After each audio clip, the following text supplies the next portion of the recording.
Stingray. Even just the name sounds exciting, sounds correct somehow. And that's before you've even considered the fact that it now has a mid-engine chassis for the first time, with a stonking new 6.2-litre V8 sitting behind the seats and an 8-speed dual-clutch gearbox. Opinions about the styling are mixed. Some like it, others don't. But surely the more important question is, what is the new Corvette like to drive? Evo went to the Spring Mountain circuit in Nevada recently to find out. Right, I'm coming straight out with it. This thing's bloody awesome. I've done a few laps of this quite mad circuit in the States. It's where Chevy and Corvette train all their drivers. But honestly, the balance of the chassis is just brilliant considering they haven't done a mid-engine chassis before. It's absolutely fab, it really is, with really lovely steering to go with it. Very strong, very nice touchy-feely brakes. Excellent, excellent dual-clutch gearbox. But the star of the show, of course, is that thing back there. That big, naughty,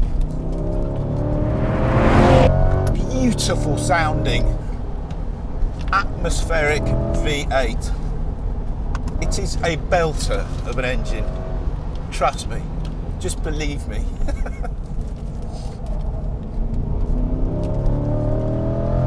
The gearbox is also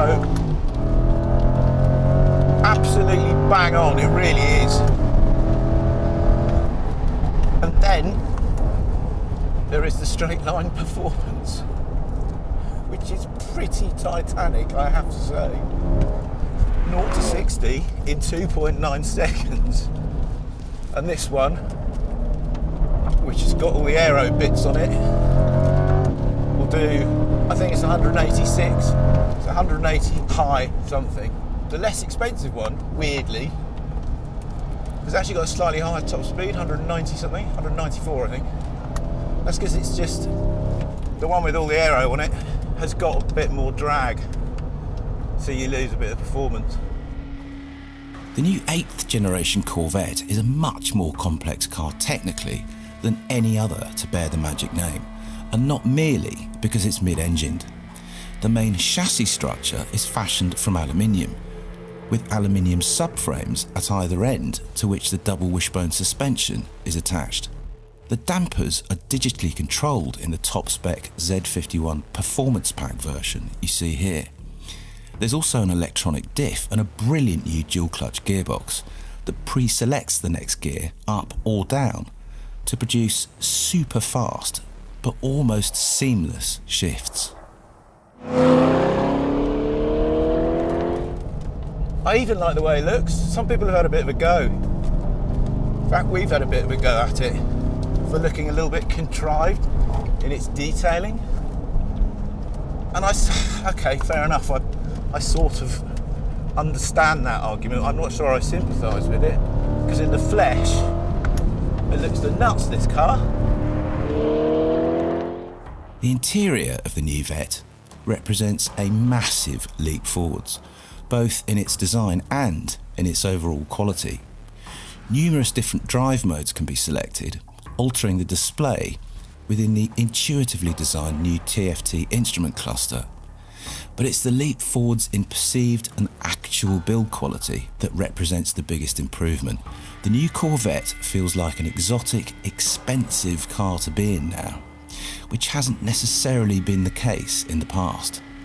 And the fact that it will be available in right-hand drive also makes it a far more realistic prospect for UK drivers.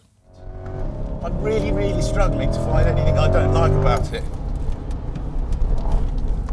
Except for the fact that I don't own one.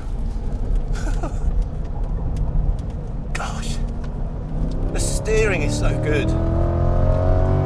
It does feel like a Corvette. Okay, it's mid-engined, but it has that same cuddly, not old-fashioned, but just approachability about it.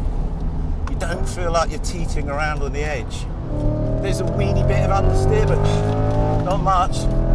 Not much. You can actually give it a send as well, just to get to kill that understeer, to get the nose where you want to, like into here. I'm a bit wide, so send it in and the understeer disappears. The base price, if you literally translated it directly into sterling from dollars, is £46,000. This thing is going to cost a lot more than £46,000 when it comes to the UK. It's probably going to be near 70, 75, something like that.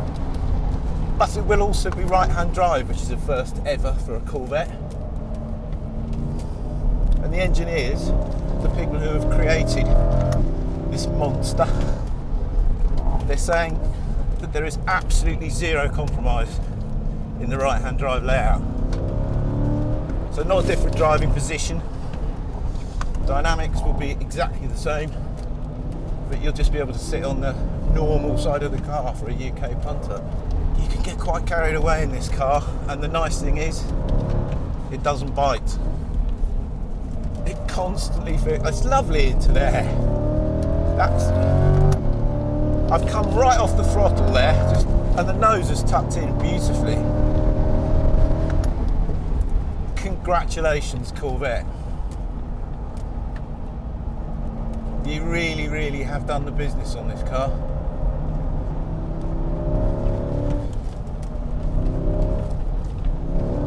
Brilliant. The end.